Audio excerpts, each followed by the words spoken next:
Ladies and gentlemen, let me tell y'all something. Worrying, that ain't gonna fix it. You can stay up all night tossing and turning.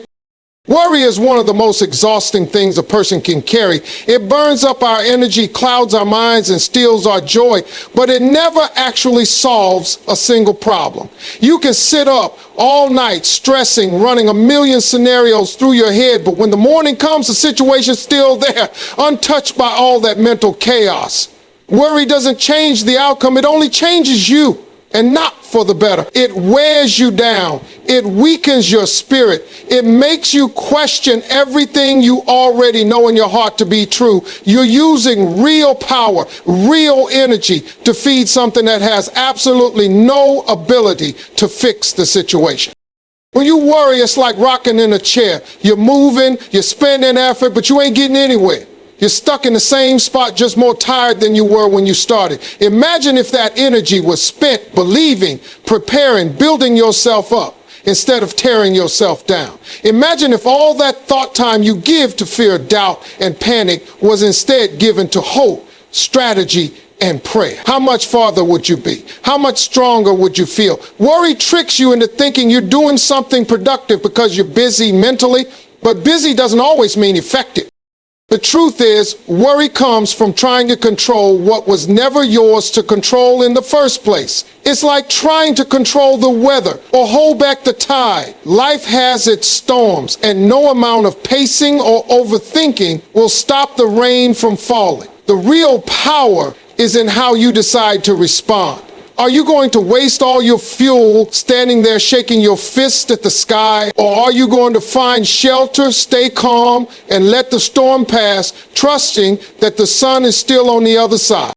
The energy you burn worrying could be the very energy you need to walk into the opportunity God is lining up for you. You're draining yourself, second-guessing every decision, replaying every conversation, building up worst-case scenarios in your head like a movie director making a horror film. Meanwhile, life is moving forward. Blessings are still being written in your future. New doors are being opened that your eyes haven't even seen yet. Worry keeps you looking backwards and inward, but faith lifts your head up and turns your eyes forward.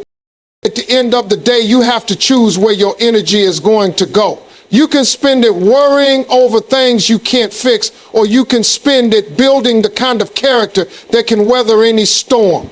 You can burn yourself out with fear, or you can fuel yourself up with faith. The time and energy are leaving your body either way. You decide whether they leave you empty or stronger than ever. Faith moves mountains that fear builds. Fear has a way of creating problems that were never even there to begin with. It plants doubt in your mind, blows up small challenges into impossible obstacles, and makes you feel like you're facing a wall you could never climb. Fear whispers that you're not good enough, that you're too late, too weak, too far gone. It builds these mountains brick by brick in your mind until you start believing they're real, until you convince yourself there's no way around them. The sad part is that many people live their whole lives stuck behind mountains they were never meant to climb because fear told them it couldn't be done.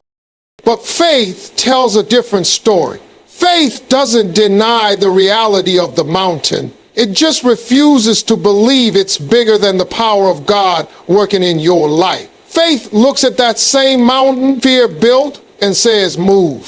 Faith doesn't shrink back when things look hard. It stands tall, it digs in, it speaks with authority. Faith sees the unseen. It knows that what you're facing is temporary. What's promised to you is eternal. Faith refuses to let fear be the final word. When you move with faith, you are not relying on your own strength. And that's what makes all the difference. You are tapping into a power much greater than yourself. Fear makes everything about you, your limitations, your past mistakes, your weaknesses. But faith shifts the focus to the unlimited power of God. When faith steps in, those mountains start trembling. They can't hold up against the force of someone who believes that with God, all things are possible. You stop seeing the obstacle as the end and start seeing it as a setup for a miracle. It's not that faith makes life easy, it's that faith makes the impossible possible. Mountains are supposed to be intimidating. That's why it's called a mountain and not a speed bump. But faith gives you a vision beyond what's in front of you. Faith lets you see the victory before the battle even starts. Fear tells you to turn around and go home. Faith tells you to keep walking because every step you take in belief weakens that mountain's hold over you. Most of the time, the real mountain isn't even the problem itself. It's the fear inside your mind. Fear of failure, fear of rejection, fear of not being enough. That's the true mountain that needs to be moved. And the only thing strong enough to move it is faith. Faith says, what if you fall? Faith says, what if you fly? Faith says, it's too big. Faith says, it's not bigger than my God. Every time you choose to believe instead of panic, to trust instead of doubt, you chip away at that mountain until one day it's gone and you realize it was never as big as it seemed. God's plan is better than your timeline. We live in a world that measures success by speed. We want everything fast, instant, and on demand. We set deadlines, make vision boards, write 5-year plans, and mark milestones on calendars as if life is some kind of controlled project. And when things don't happen according to that schedule we set, we start panicking. We think something's wrong. We think God forgot about us. But the truth is, God's plan is never rushed, never delayed, and it's always better than the one we created for ourselves. His timing is not based on our clock. It's based on a perfect view of our life that we can't see yet. We get frustrated because we only see what's right in front of us, but God sees the whole picture. The past we carry, the lessons we still need, the dangers we can't even sense, and the blessings He's preparing behind the scenes. We want things when we want them, but sometimes what we think is good right now would crush us if it came too soon. God knows when you're truly ready. He knows when the situation is right. He knows when the people you need are in place. And He's not just thinking about blessing you temporarily. He's setting you up for something lasting, something eternal. Sometimes the greatest act of love God can show you is by saying not yet. You might cry, you might doubt, you might stomp your feet and plead, but His not yet is not a no. It's a protection. It's a pause filled with purpose. There's something in that waiting season that's growing you, strengthening you, humbling you, preparing you for the very thing you prayed for. If you got it too early, you wouldn't be able to handle it. If you rushed it, you'd ruin it. God's delays are not His denials. They are His way of building a foundation that's strong enough to carry the weight of your future blessings.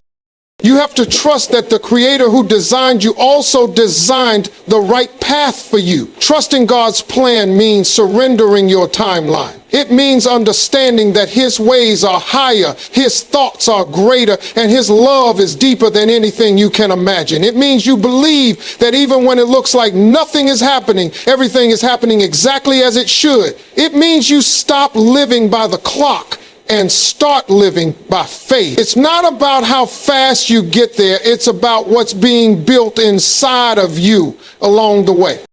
Every time you get impatient, remember this. A delay is often a divine setup. A detour is often a divine protection. A pause is often a divine preparation. When you finally arrive at what God has promised you, you realize that it was worth every second of the wait. You'll see that the time you thought you were losing was actually the time He was using to build something you never could have built on your own. Delay doesn't mean denial. It's preparation. In the moments when life feels like it's standing still, when the dreams you've prayed for seem stuck in traffic, it's easy to believe that the answer is no. It's easy to assume that because it hasn't happened yet, it's not going to happen at all. But delay is not God closing the door on you. Delay is often God working behind the scenes, building, shaping, and preparing things that your eyes can't see yet. He's not just preparing the blessing for you, He's preparing you for the blessing. So many times we think we're ready because we want it so badly. Desire and readiness are not the same thing. Just because you want it doesn't mean you're equipped to handle it. God knows that giving you something before you're ready isn't a blessing, it's a burden. It could crush you, confuse you, or even cause you to lose the very thing you were asking for. The preparation season may feel lonely, it may feel like rejection, it may even feel like punishment, but it's none of those things. It's a classroom where God is teaching you what you need to know for where you're going next. About it. No great building goes up without a strong foundation. No great destiny is launched without deep preparation. You don't build skyscrapers on sand. You don't launch rockets without training. Every delay is a moment where God is saying, let me pour more strength into you. Let me refine your character. Let me sharpen your skills. Let me deepen your trust in me. It's not punishment, it's investment. You are being invested in by a God who knows your full potential even when you can't see it yet. In the waiting, you learn patience. In the waiting, you learn perseverance.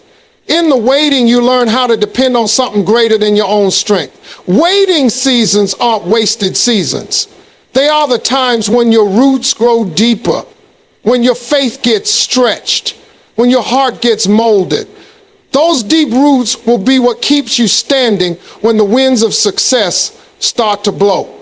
Because success isn't easy to carry either. Blessings come with responsibility, and responsibility requires maturity. Delay gives you time to mature without the pressure of the spotlight. It gives you time to practice your gift, to develop your voice, to learn how to lead without pride, to serve without expectation. When the time finally comes, when the door finally swings open, you'll be ready not just to walk through it, but to thrive on the other side of it. You'll be ready to handle the weight of the blessing without it crushing you. Letting go isn't giving up. It's making room for bigger blessings. A lot of people think that when they let something go, it means they lost. It feels like failure, like they quit too soon, like they weren't strong enough to hold on. But sometimes holding on too tightly to something that's not meant for you is what keeps you from receiving what is meant for you. Letting go is not weakness, it's wisdom. It's the recognition that some things are too small for the dreams God has placed in your heart. Some doors have to close so that new ones can open. Some chapters have to end so the story can move forward. Some relationships, some jobs, some habits, some mindsets, they serve their season, but they cannot go with you where you're going next. It's easy to get attached to what's familiar, even if it's painful, even if it's limiting. We cling to what we know because it feels safe. But faith calls you out of the familiar. Faith says, let it go and trust that what's coming is greater than what you're leaving behind. When you finally loosen your grip, when you finally release what you've been white-knuckling, you create space for God to bless you with something bigger, better, and far beyond anything you could have built on your own. You have to understand that God's blessings are abundant, but He won't force them into full hands. If you're clutching onto something that's expired, you don't have the capacity to receive something new. It's like trying to fill a cup that's already overflowing with stale water. God's trying to pour fresh, living water into your life. But first, you have to be willing to pour out what's no longer serving you. Letting go frees you up. It frees your mind, your heart, your hands, your future. Sometimes you don't even realize how much weight you're carrying until you finally let it go. You don't realize how heavy it's been until you breathe fresh air without it. Letting go lifts burdens you weren't created to carry. It brings clarity where there's been confusion. It brings peace where there's been anxiety. It brings hope where there's been fear. And in that space, in that newly open heart, God plants blessings you didn't even know to ask for. It takes courage to let go. It takes trust to believe that what's ahead is greater than what's behind. It takes faith to walk away from what you can see and step into what you cannot. But every time you release what's in your hand, you open yourself up to receive something new, something bigger, something better, aligned with the purpose and calling God has placed over your life. When you focus on obedience, you free yourself from the crushing pressure of results. You stop living for applause, for validation, for visible success, and you start living for the simple joy of knowing you followed your calling. Results are God's department. Timing is God's department. Impact is God's department. He knows how to take your small steps of faith and multiply them in ways you can't imagine. He knows how to take your quiet obedience and turn it into a testimony that touches lives you'll never even meet. Sometimes you'll obey and it will look like nothing's happening. Sometimes you'll follow God's lead and it might even look like you went backward instead of forward. That's where trust comes in. Obedience isn't about immediate results. It's about long-term faithfulness. It's about trusting that when you do what's right, God is always doing what's best, even if you can't see it yet. Your small acts of faith are never wasted. Your prayers, your sacrifices, your unseen efforts, they are seeds planted in soil God is watering in ways you can't see. We get into trouble when we start trying to do God's job, when we manipulate, when we scheme, when we chase outcomes instead of chasing obedience. We lose sight of what really matters. It's not about building a life that looks good on the outside. It's about building a life that's faithful on the inside. And when you commit to living that way, you can walk in peace. You can move without fear. You can act without anxiety because you know the results are not your responsibility. Obedience keeps you humble. It reminds you that you are part of a much bigger story, that you are a vessel, not the author. And when you release the outcome into God's hands, you allow Him to do what only He can do. Exceed your expectations, move mountains you couldn't move, open doors you didn't even know were there, and craft a story far greater than anything you could have written on your own.